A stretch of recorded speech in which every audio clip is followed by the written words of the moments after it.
Okay, hi Shoshana. Hi, good evening. I'm going to start with the one question fit all, the question that I ask all of our guests, and it is, what is the ultimate goal of parenting that parents should keep in mind, in your opinion? Okay, the ultimate goal, in my opinion, would be that the parent would want to see the child become truly mature. In other words, we want to see our children not just grow physically, but we want to see them grow up. That is, that they would become able to really function independently on their own and have good judgment. We would feel peace of mind to know that they're out there in the world and they can manage themselves. They can start their own households, their own families, develop their interests, their careers, that they would be flexible, that they would be able to blend into society but not lose themselves. They would have good boundaries and be able to respect others. The qualities that we would want to see in a mature grown-up that has consideration and caring for himself and for the world around him. Mhm. That sounds like a lot of things, and all of them, in a way, are covered in the book that we want to talk about, How to Talk So Kids Will Listen. In my experience, and a lot of my friends' experience, when we get to know this book, we are blown away by the size of the book is very small, but the idea is very, very big and is presented in a very interesting way, different than other books and other approaches. So, what do you think is different about this book's attitude to parenting and to children um, than other books in comparison with other books? And how do you explain its amazing appeal and amazing success over time? Yeah. I think one of the amazing things about the book is that it has stood the test of time. We think that the book actually came out in the 1970s, and here we are in the year 2013, and the book is just as popular, if not more popular today. It's been translated into over 30 languages. There's something that's universal about it. There's something that speaks to mankind, that it transcends all of our differences. And that's what makes one of the things that makes the book very special. I think something that makes the book very special and popular also is that it's very, very friendly. It's very warm.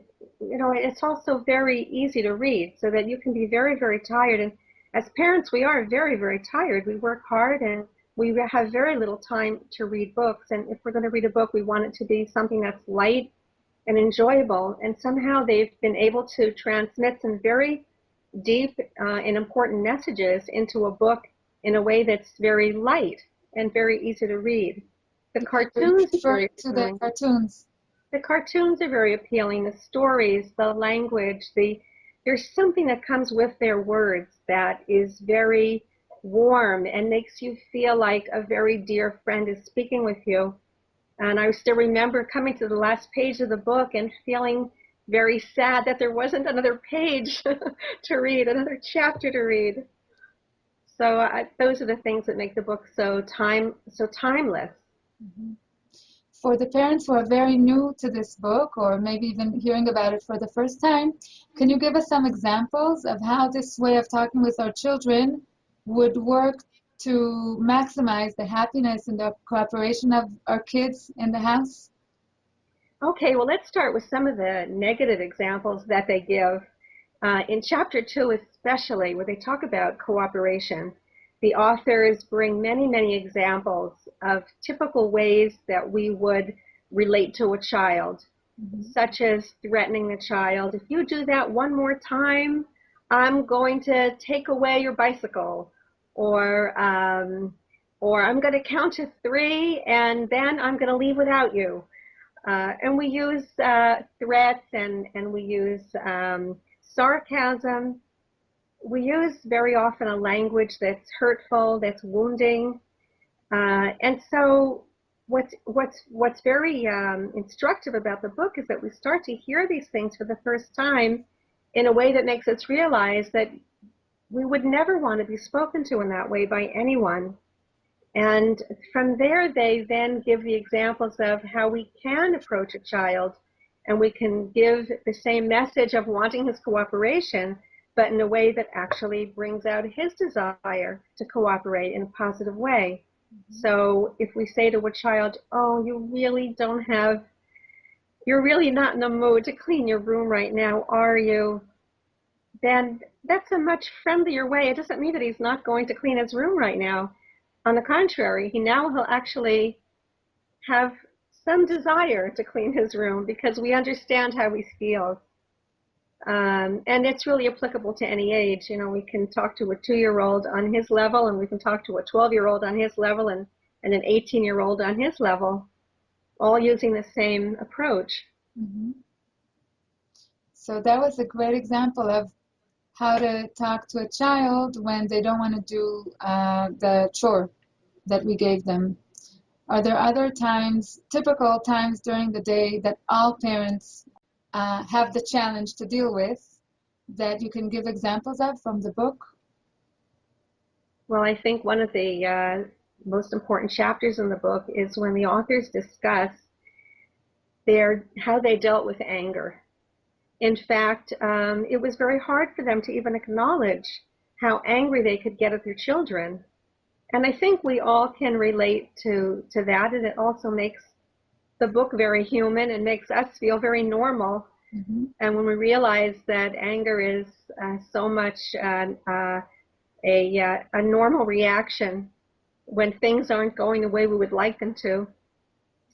And so we don't have to pretend that we're not angry, but if we can have our wits about us enough, if we can be aware enough of our words, then at least we can express our anger in a way that isn't hurtful. And so instead of saying, why did you do that, and you're so stupid, or any number of other ways that we inflict harm on a child, we can say, I just feel so angry and frustrated right now. I was really hoping things would go more easily. Mm-hmm. So, we can discharge some of our frustration, but without poisoning our relationship with a child. Mm-hmm. That's beautiful. First you said that when the child doesn't want to clean up, then we express to the child how he feels right now. And now you're saying this book also teaches me how to express what I feel right now about the situation. So it's like an I statement. When I'm angry, I feel this way, and this is how I get to express my anger and not hurt my child at the same time. Yes, well, I would say that it's important for us to recognize our frustration, see it coming, and find a way to safely discharge it without hurting the people around us that we love. Mm-hmm. So we don't want to make children feel guilty for our feelings. That's not the intention here. We don't want to walk around saying to our children, you'll make me happy if, you make me sad if, you make me feel bad if. We shouldn't put our children responsible for our feelings. But we do need to recognize that there are many times that we might be frustrated because we have a lot of responsibility, and we might want things done faster than is physically possible. So we need to take up a relationship with our own feelings as well and handle them maturely, Mm-hmm. because children really can't handle their feelings maturely. They will eventually, but they learn from us how to do that.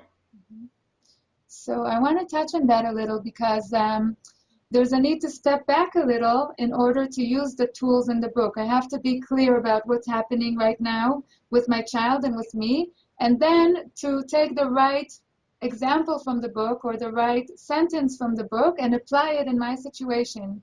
But sometimes in my house, for example, where there are 7 kids running around, including a few very, very young kids under the age of 5 and 2 babies, where I don't have the time to step back, and sometimes my baby might get trampled on, or I need something to be done right this moment, and I don't have the second to think about what I want to say. How do I still follow the guidelines of the book even if I can't take that step back? Yeah. I work according to the book. Yes. Well, it might mean taking a step back afterwards. You might just need to do what you need to do because that's what the situation calls for. But then later on, you can reflect on it and think, is there something I want to say to my child now? Do I want to go back and speak to my child about what happened? Do I want to say something I didn't have time to say before? Yeah. What would such a conversation sound like? Well, you might have food cooking on the stove. The baby is crawling on the floor. You know he needs a new diaper. The 2-year-old is crying because he's hungry and he wants a drink and he wants ice cubes in that drink and a straw. And you know your 5-year-old needs some attention, and the 7-year-old also wants to tell you all about what happened at school. Did you come to my house today? I don't remember.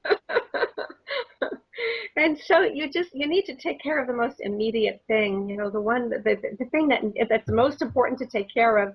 So you might look at the 7-year-old and say, what you're telling me is very important to me, but I want to listen to it with both ears.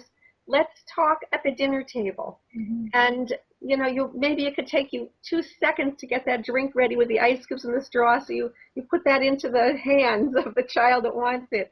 And in the meantime, you pick up the baby and you might need to stir the soup or even turn the stove off for a minute until you settle things down. But I think that as women, we're actually capable of all that multitasking. And the key really lies in our belief in ourselves that we can do this. Mm-hmm. And some days will be easier than others. Yeah. And afterwards, when all the whole atmosphere calms down, and you finally put dinner on the table and the baby's settled and everyone has what they need, and then you can just smile at everybody and say, I'm so happy to be with all of you, or just some kind of loving statement like that just gathers them all together and lets them know that things are okay. We had a tense moment there and mommy was a little frustrated and on edge, but hey, we got through that and now we're all together again and it's okay. Yeah. So clearly you're very well versed in this and you've already experienced this kind of talking and its results with your children and also now with your grandchildren. Yes. Mm-hmm. And probably, I'm just guessing here, sometimes you do say the right things exactly according to the wording in the book, and still the children don't respond the way you would have expected them according to the text. Is there, what do you tell yourself then? That you did something wrong? How do you explain that? Yes, I think that's one of the, I had a long conversation with Adele Faber once about how they selected the title to the book, How to Talk So Kids Will Listen and Listen So Kids Will Talk. Mm-hmm. And many people pressure them to shorten the book to 2 or 3 words, to shorten the name of the book to 2 or 3 words. Mm-hmm. And they thought about it a great deal and they decided there was no way that they can shorten it because it really gave the message. And yet somehow people still interpret the title to mean that if I say the right thing, my children will respond the way I want them to.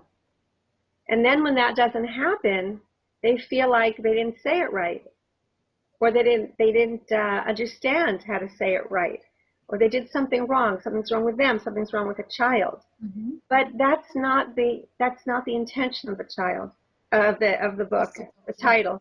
The intention of the title is to really get your kids to talk. It's how to talk so kids will listen to you, to what you're saying. They might not necessarily do what you're saying, but they can hear what you're saying. But even more importantly, they will talk to you. How to listen so kids will talk. Mm-hmm. And that's really the important part. The point of the book really is to create the relationship that we need in order to grow the child up.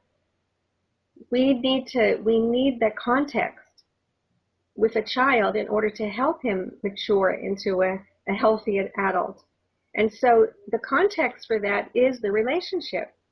And so when we have the language, then we have a very strong tool to protect that relationship. Mm-hmm. And that's really the main point of the book. So yes, there will be times when you say to a child, you haven't done your homework yet. Now I am, in chapter 2 it says describe the problem. So and you can describe the problem and give information. So here I am describing the problem and giving information. It's 6 o'clock already. You haven't started your homework yet. Well, the child still might not respond. So does that mean I'm not saying it right? It just means the child might be very, very busy with something else. Maybe the homework is very hard for him. Maybe he's not sure he understands the assignment. There's something else going on. It's not that, we don't press the button and then out pops the right response in a child. The child isn't a robot or a computer that if you put the right input in, then the right result will happen. So we have to just take a step back and wonder, okay, what am I seeing?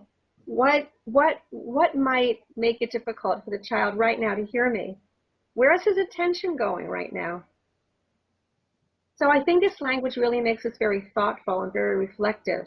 Mm-hmm. And what many parents say is they find that by speaking this way, it makes them feel much calmer. It makes them feel like they don't need to solve every problem immediately. That there's time. There's time to think about things. There's time to talk about it more. In chapter 3, they talk a great deal about problem solving. And the main point of that is not the solution to the problem, but it's the whole process of really discussing the problem and all the different aspects of the problem. And maybe there's an underlying problem to the problem. And it's discovering all that in the child and getting to know the child better and helping the child know himself better. So it's not getting to the end point and the solution that is the critical aspect. It's getting to know the child, helping the child know himself better, helping us know ourselves better. It's really the art of being able to open up a conversation and help it go deeper, mm-hmm. and help it stay ongoing. We might not even come to the end of a conversation because, gee, we really can't think of the options. And that's okay. We can say, wow, we have a lot to think about right now. Let's talk about this again tomorrow when we have more thoughts about it. So it keeps an open, ongoing dialogue with children that we hope will continue for their whole lives, mm-hmm. as long as we're together. I hear from you that it's about the connection. Yes, that's it. It's really about creating this connection. And that was the intention of Adele Faber and Elaine Maislish. And going back to one of the questions you asked earlier, what was different about this book, I think that Adele Faber and Elaine Maislish were really a bridge between the generations. I think that generations previously, children were seen and not heard. We never thought that children needed to have their feelings acknowledged. Mm-hmm. And Adele Faber and Elaine Maislish preserved the values of previous generations, and they preserved the parent's authority in the child's life as deciding what's right and what's good for the child. It's not the child who decides what's good for him. It's the parent that decides what's good for him. But there's a much better chance that the child will be accepting of our ideas, our opinions, what we want from him, if we hear him, if we make room. It's really all about making room for his feelings about things, for his ideas about things, his opinions about things. And when he knows that they're important to us, then we can consider them and weigh them and help him develop more mature thinking. Mm-hmm. I love that. And I also find it very hard because when you say making room, if I translate it to the words of the book, it would be the listening part. How to talk so kids will listen. Okay, so we got them now to listen. And listen so kids will talk. And I find that for me, it's one of the biggest problems. I don't know how to stop saying what I want and what's wrong and how I want them to be. And I don't get much listening going on. So what was your process with the listening part, and where do you see yourself today in comparison to where you were at the beginning of your journey with this method? Well, what helped me personally was hearing what they were saying afterwards. In other words, I would realize, oh, I wasn't listening enough. I wasn't really reflecting enough what my daughter was saying and what my son was saying. So I would think about it afterwards. I would go to bed at night after the house was quiet, after everyone was asleep, and I would think about maybe a conversation we had, and I would think to myself, wow, I really cut it short too fast. There was so much more I could have said. There was so much more they could have said. And so gradually I became a better listener. And I think it's those moments when we feel we've failed Yeah. that we can have another chance next time. Hmm. And after all these years, how close are you to the actual formulas in the book? You know, when this happens, say this. How close are you to the actual wording of Yeah. today? Well, I remember when I first read the book and started to implement the book, one of my sons, and I have 6 children, so one of my sons used to imitate me. So, one of the ideas is to, when you're listening to a person, instead of rushing in with your own ideas, you just acknowledge what he's saying with a word. So I would just go, and that was in the book, go, So he used to buzz around my ears going, And I realized that we really don't want to sound like a book. So I kind of compare it to playing the piano. When you first play the piano, you have to learn theory, and you have to learn the notes. And you have to be very exact about these things, but after you understand the scales and you can read the music, you can put the music inside the bench, and then you play with your heart and soul, and your own music comes out. And so that's what this needs to be. You need to get the ideas. You need to sound a little artificial, like learning a new language. You sound artificial in the beginning. And then after a while, it starts to become more natural, and it starts to flow more. And you put in your own style, and your own special you comes through. That's what needs to happen. So you don't have to worry about sticking exactly to the script. You just see it as, okay, it's just a general script, but you ad lib. You add your own. And the main thing is that your own warmth, your own caring comes through. Mm-hmm. I'm curious to know if your kids, now that they're grown and some of them also have children, um, are they aware of how they were spoken to differently than other kids from their generation, perhaps? Yes, they are. They're very aware. They are very aware that it was different in our home. They're very aware that we're very careful about the way we speak to other people, not just them, but people in general. Um, and what was interesting was my oldest son translated the book for me into Hebrew when the Hebrew edition first came out. And he was in his early 20s at that time. And he said that for a parenting book, this is probably the best one available.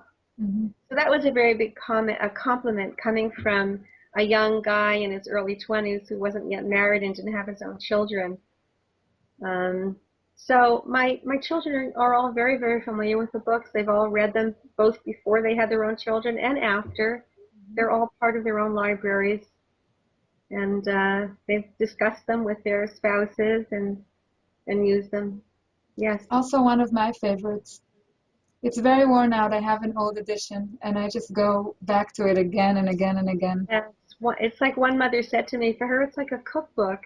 It's dirty and torn, and because it's been so used and left on the counter, and it's gotten wet, and so many people have looped through it in the house. So yeah, that shows how well used and loved it is. Parents who want to experience this different way of speaking to the kids already tomorrow or today when they see their children, what can they say to their children, to all of the kids together, to set the different new tone in the house already, like within the next few hours? That's very individual, very individual. There's a beautiful story of a father in one of the books.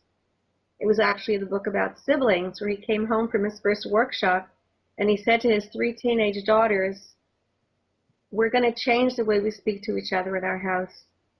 And I'm going to correct you if I hear you speaking in a way that's hurtful. And I want you to correct me if I say something that's hurtful. So that's how he handled it. For other parents, it's overwhelming because they want to do it all at once. And so for them, it's better just to take the first chapter and just concentrate on just one or two ideas and just see how that works. And then after they play around with that, they can try something else. That's especially important for teachers. Teachers feel very overwhelmed with having to implement new ideas. And so the same idea would hold true for teachers. They could just take one idea and put that into practice and see what kind of a result they get. It would probably work very nicely to work in a pair and be accountable for one another. Let's say two mothers decide to read one chapter a week and share with one another what happened at home, where were the challenges, how did it work or not work. Yes, well, that's how Adele Faber and Elaine Maisler first got started when they attended Professor Ginat's workshops. They had each other to speak with until they were able to involve their husbands. Mm-hmm. And then they had the idea of the workshops where parents really could find support among each other. And that's the beauty of the workshop, where parents come week after week and they hear each other's stories and share their own stories. And it's a very beautiful process to watch unfold. Mm-hmm. And everyone has an easier time with some things and harder times with other things, and that's okay. To conclude our interview, I would like to ask if you have a quote that inspires you as a parent, as a grandparent, as a person. Well, I think one of the things we need to remember as parents is that when it comes to relationship, there is no equality. Someone has to take responsibility. Someone will be in the lead and someone will be following. In a marriage, it goes back and forth. Sometimes the wife takes the lead, sometimes the husband takes the lead. But with children, it's always the parent that has to take the lead. And so children, because they're immature, they can't always be held responsible and accountable for everything they say. If a 3-year-old says, "Mommy, you're a poopy," then they don't really understand what they're saying. They don't really mean it. Even if a 5-year-old or an 8-year-old or even if a 15-year-old in an outburst of absolute frustration will say, "I hate you," we have to believe that they don't really mean it. They're just very, very frustrated. And so we're the ones that need to always extend that invitation to them. I always want to be in a relationship with you. I'm always here for you. We're together forever. And rather than saying to a child, "That's how you talk to me? I won't talk to you now until you apologize." We have to rise above that. We have to bridge it. We have to go to the next connection with a child. We have to let the child know that we know they made a mistake. We know they didn't really mean it. We're still here in the relationship with them because that is the bottom line. Thank you very much, Shoshana. Thank you for having me. Thank you for the opportunity.